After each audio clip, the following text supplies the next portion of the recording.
এই মুহূর্তে টলিউডের অন্যতম চর্চিত জুটি অভিনেত্রী শ্বেতা ভট্টাচার্য এবং অভিনেতা রুবেল দাস। মূলত দীর্ঘদিন ধরে তাদের সম্পর্ক। মূলত যমুনা ঢাকি ধারাবাহিকের সময় একে অপরের প্রেমে পড়েন তারা। যদিও তার আগে থেকেই দীর্ঘদিন দুজন শ্বেতা এবং রুবেল একে অপরকে চিনতেন। তবে মূলত দুজনেই ভালো নাচতে পারেন।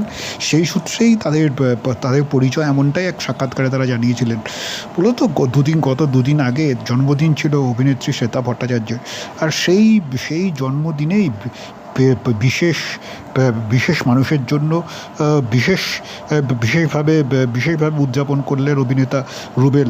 উপহার দিলেন তাকে বিশেষ উপহার।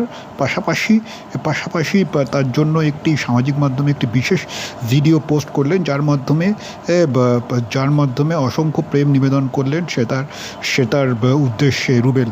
আর সেই ভিডিও সামাজিক মাধ্যমে সকলের সঙ্গে ভাগ করেছেন শ্বেতা, এবং ধন্যবাদ জানিয়েছেন রুবেলকে এভাবেই তাকে পাশে থাকার জন্য, এবং অঙ্গীকার করেছেন তিনিও রুবেলের পাশে এরকমভাবেই সারা জীবন থাকবেন।